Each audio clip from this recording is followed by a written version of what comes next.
It was a glorious day on the island of Sodor. All of the engines wanted to get their work done quickly, as some very important visitors were coming to take a tour around town, specifically to have the engine's pictures taken on television. They were, of course, the ones most excited.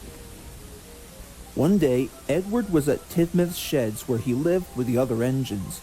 They were all debating as to who the Fat Controller was going to send who to pick up the special VIP. You know, I sure would love to take the Television Express, just for one day.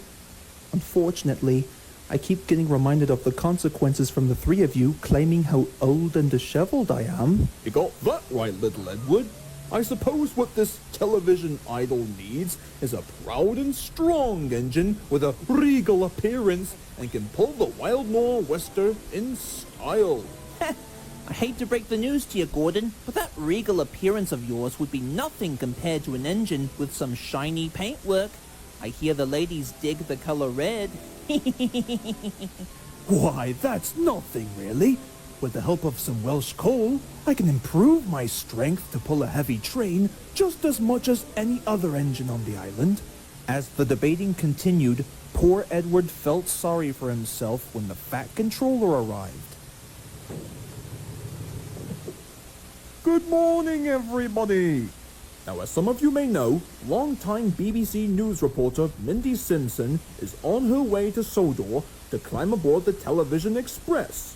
I shall require only one engine to show her the sights of the island. Now, which one to choose?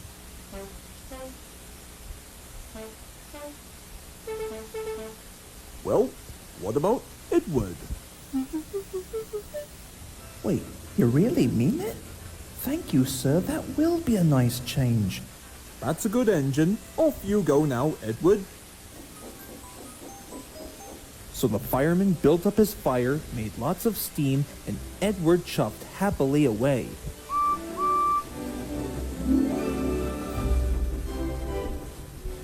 The other engines were very cross for being left behind.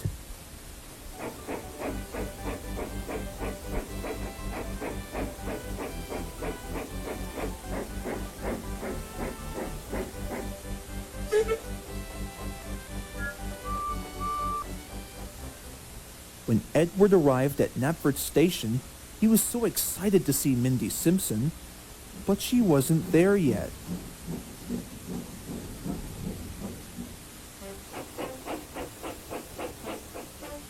At last, he came across what looked like a smartly dressed lady carrying a motion picture camera.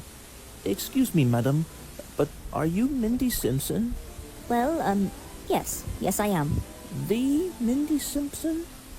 Yes, sirree. And I assume that you must be Edward. "The one and only. Most of the other engines say that I'm old and disheveled, but that doesn't stop me from being really useful.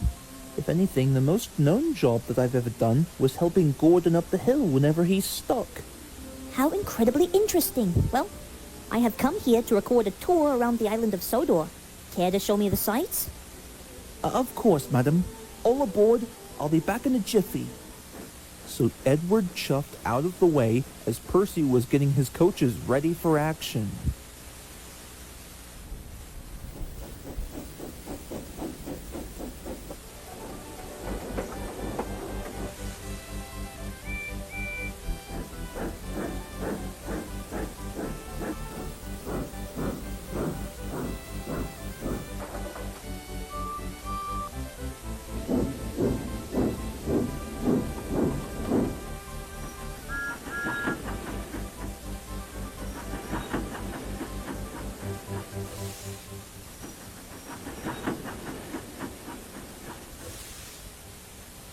Afternoon, Edward. Afternoon, Thomas. Now our next stop is brought to you by a branch line featuring everyone's favorite #1 engine, particularly an LB and SCR Billington E2 class with extended side tanks named Thomas. Yep, that's me. Don't wear it out.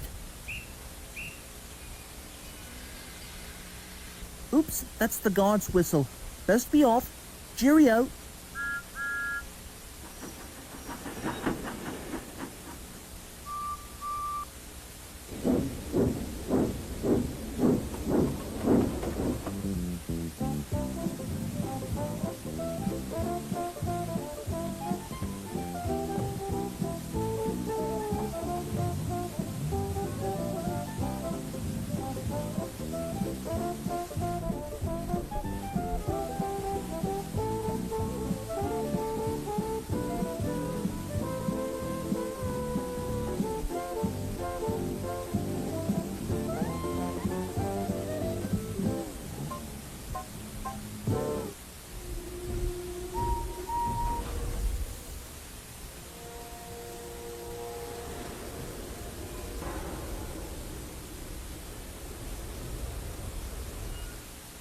The Fat Controller was enjoying his tea and iced bun when the telephone rang. Hello. What's that you say? Edward's back at Knapford already? Well, all right. I'll attend to the matter immediately. Goodbye. At the station, the Fat Controller arrived on the scene to see what was the matter. Well, sir, it turns out that the pictures of all the engines on Sodor were fully developed. And let me tell you something. The boys back at the BBC network will never believe this, especially when the program is about to premiere. The Fat Controller smiled. Well done, Edward. You are a really useful engine. That night at Tidmouth's sheds, Edward was alone with Henry, Gordon, and James. They were, of course, watching the premiere of the broadcast that was filmed earlier. I'm here live on the scene at Knapford Station for the BBC premiere tour of the Island of Sodor, featuring Thomas the Tank Engine and all of his friends, and also to honor the 40th anniversary of the television show. So when you put that out of the way, let the tour of the island begin. Oh, I think this is about to be the best part of the broadcast. Wouldn't you say so? But Edward wasn't hearing what the other engines thought. They were just about to drift off to sleep when suddenly something caught their attention coming from the television. There, broadcasting on the BBC network, were Henry, Gordon, and James right on camera. I bust my boiler. I don't believe it. That looks like us. Great, now I have guilt. 1 hour later, the broadcast was coming to an end as the big engines stared in awe. Well, there you have it, folks. The island of Sodor is a peaceful environment where all of the engines are treated amazingly thanks to the helping of the one and only Sir Charles Topham Hatt. Thanks for watching the broadcast, and tonight on BBC One, a double helping of Woody Woodpecker and friends. Thank you.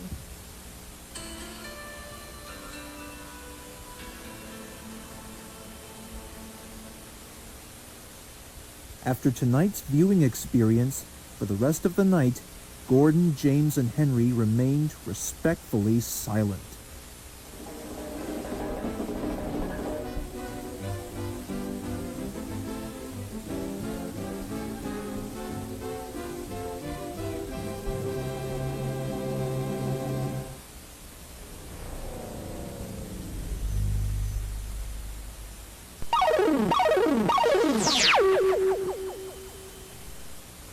Take care of me, twins. This is my day. Busy feeding two babies who seem okay. But this one is drooling. Does your tummy hurt? Oh, excuse me. Did you just drool on my shirt? I'm rushing around, taking care of these two. With new little twins, there's so much to do. Uh-oh, is that a runny nose I see? Thanks very much. Was that one for me? Take care of me, twins. Keep me on the run. But caring for twins is so much more fun. Take care of me, twins. Make 4 baby sounds.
Well, Russell, we've got more customers where that came from. Start that grill up. You got it, Dylan.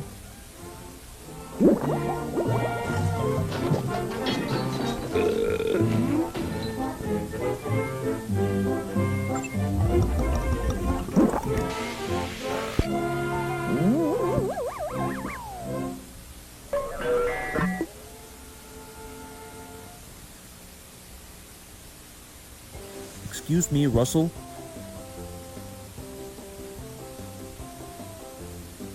Well, Russell, looks like these soda drakes are gonna need more than just 1 cup of root beer on the go.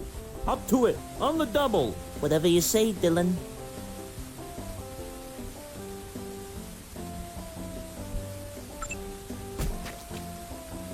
Well, how do you like that, Dylan? We're all fresh out. I have a feeling that the customers are not going to be pleased when they hear about this. You don't say.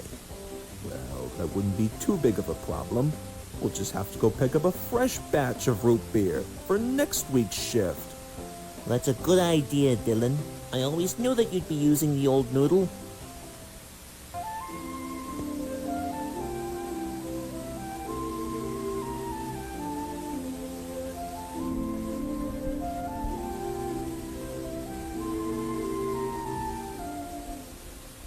Come on, Russell, we better get going.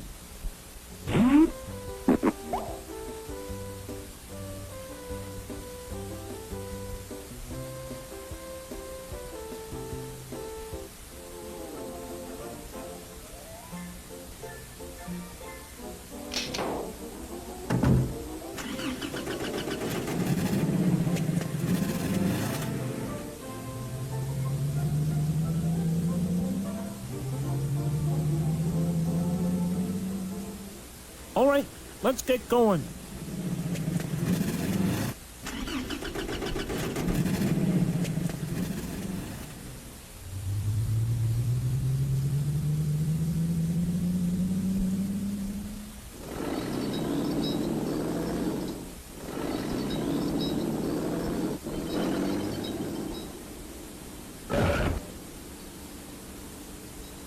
Oi! We lost a barrel! What's the matter with you, Russell? There goes one! On you like that, come on!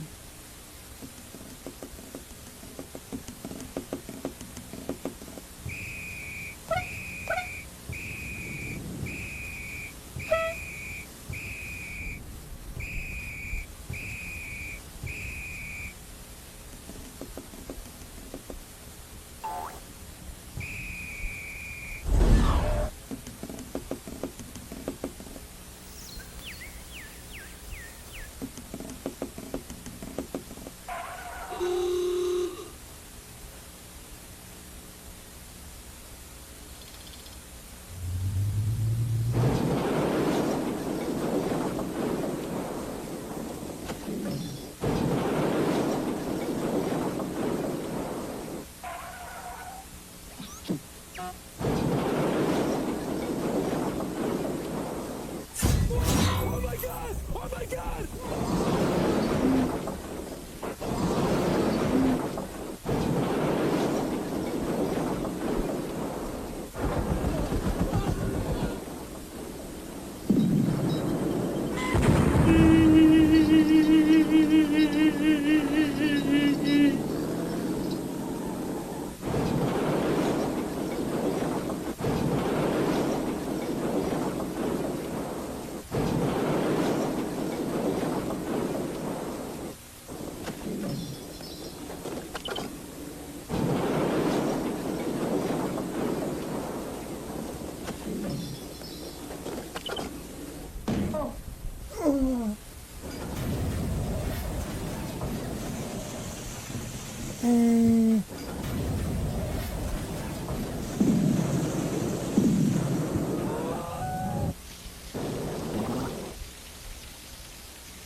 Next time, Russell, please make sure to bundle down the barrels of root beer.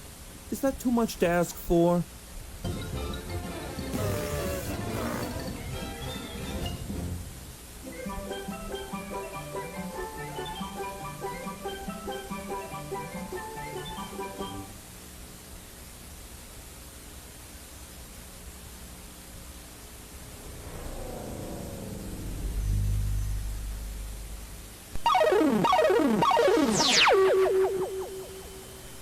Garfield, I need your help. That goes without saying. We have to tell cats out there about new Alpo cat food. Hey, cat food is for the unimaginative. Imagine this. Alpo cat food so full of nutritious proteins, every serving's like a balanced 7-course meal. And the taste. I'll be the judge of that. So, Garfield, what would you tell cats about Alpo? 2 demand seconds. New Alpo cat food, canned and dry varieties, tested and approved. Now, when it comes to our company, Progressive Insurance Corporation, we specialize in discounts, rate comparisons, and 24/7 live support, all at no extra charge. So does that make any sense to you, Gabby? It sure does, madam. In fact, there's plenty more where that came from.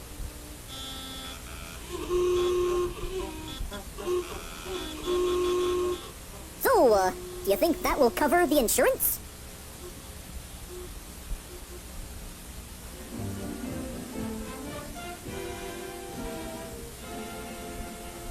You enjoying your monster cookie blizzard? Mm-hmm. But Dad, where do monster cookies come from? Hey, what do you do with the green M&Ms? I'm making a special cookie for Gertrude. Oh. Like that. It's scary good. The Monster Cookie Blizzard with M&Ms. New at Dairy Queen. What for lunch? It's Hungry Hungry Hippos! Hungry Hungry Hippos! We're hungry hungry hippos! We love to feed our face.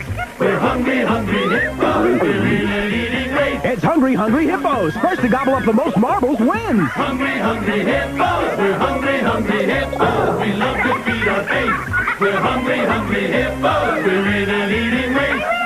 How's about dessert? We're hungry hungry hippos! Hungry hungry hippos! Hungry hungry hippos! Chocolate is scrumptious when it crunches. That's why I love Nestle Crunch. Chocolate is scrumptious when it crunches. That's why I love Nestle Crunch. The blend of Nestle's creamy milk chocolate with crunchies tastes just as good as it sounds. Chocolate is scrumptious when it crunches. That's why I love Nestle Crunch.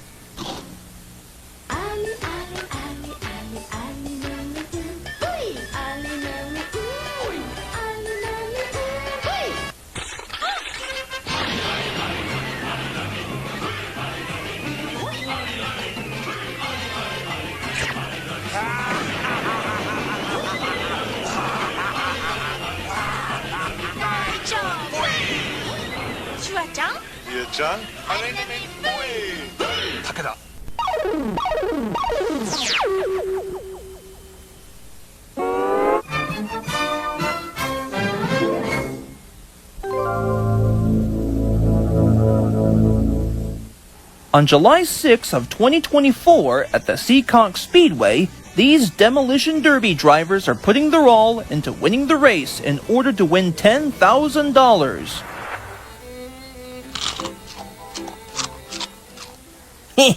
Can you imagine a couple of Demolition Derby drivers crashing into each other intentionally just to win $10,000?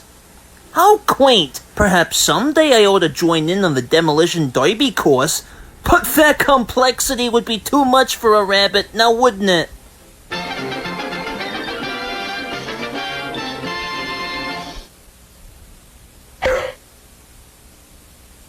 Huh?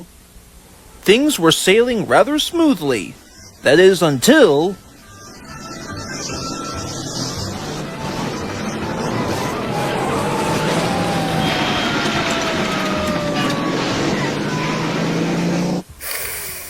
Ooh, that's gotta hurt.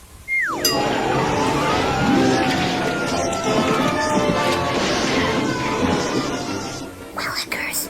That was a close call. Yeah, what silly things these drivers are. There might have been an injury or something. Well, it could be worse. It could be just as painful in 3D.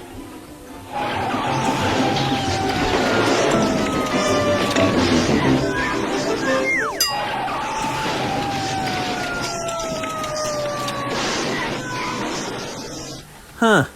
Funny how all that works out in the end. I mean, you have a driver who's daring to catch up to finish the race, and then just like that, he ends up losing his tire, which has come loose, and ends up crashing into a wall right beneath the audience's feet. I know, dude. I mean, was the Tasmanian devil driving the car? Was it?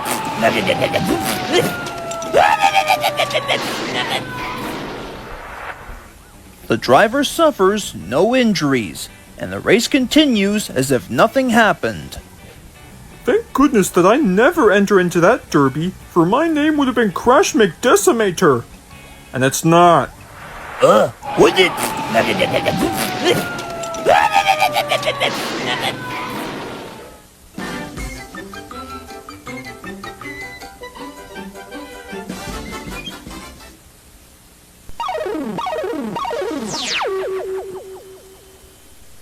They became both the best of pals and Hollywood legends. Precisely, especially considering that the last two employees didn't exactly make the possible delivery.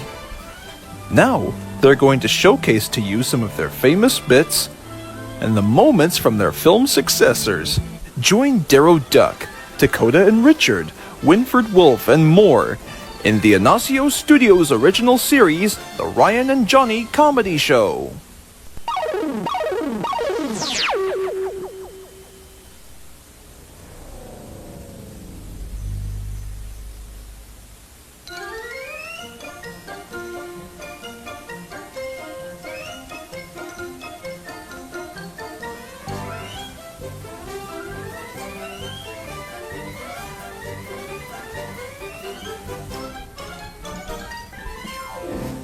Yes, that's right. We, the three bears. Paulson Bear, Lewis Bear, and Bryson Bear. Secret detectives destined to spread justice to the kingdom of Toons. That's right, Toons. Cute, cuddly, winning instant fame, adoration, and acclaim.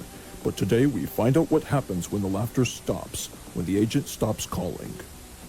For a cartoon character who never had her own show, Kitey has yet to achieve excellence as a rubbery comic hero.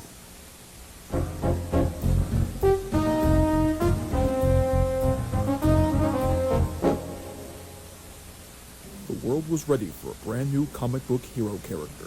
Thus, Kitey was born. But right away, as she was introduced, people have theorized that she was claimed as a rejected cosplayer. To get people to recognize her, Kitey tried to cross over into action feature films. It was an extremely tall order. Now, as secret detectives destined to spread justice to the kingdom of Toons, we now go live on the scene to see what our special guest star's problem could be. To put it simply, rejection was following me everywhere I go in every Hollywood casting call. As expected, I tried to provide every superhero role, every single one, specifically overseas. Alas, I didn't make the cut. I still thanked my respective co-stars nonetheless.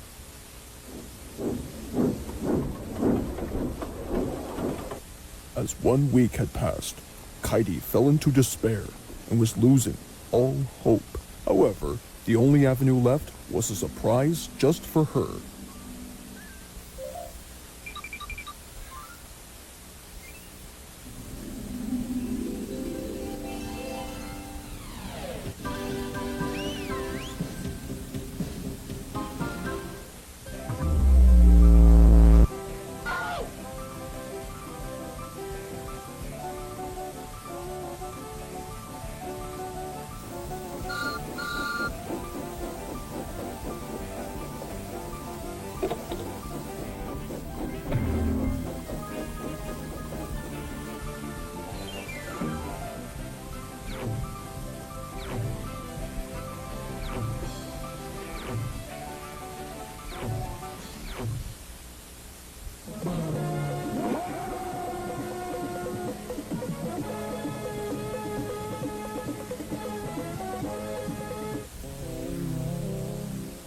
As time was progressing, Kitey was ready for her first training lesson for her act of bravery. This next clip demonstrates the delightful growth between herself and her character. And don't leave any in the register or I'll get medieval on your butt! Sir, have you noticed our security cameras? You don't say. Well, in that case, take me to your leader, or it's rabbit stew for you. I'm ready for my close-up now.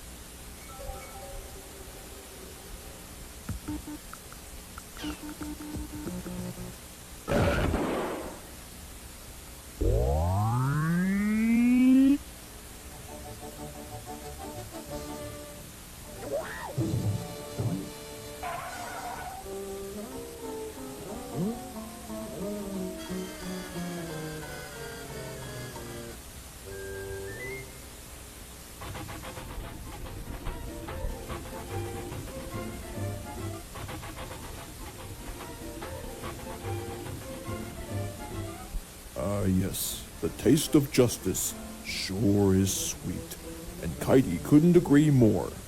Now, she has found her purpose with the help of Viva and friends. Another case closed from the files of the Three Bears.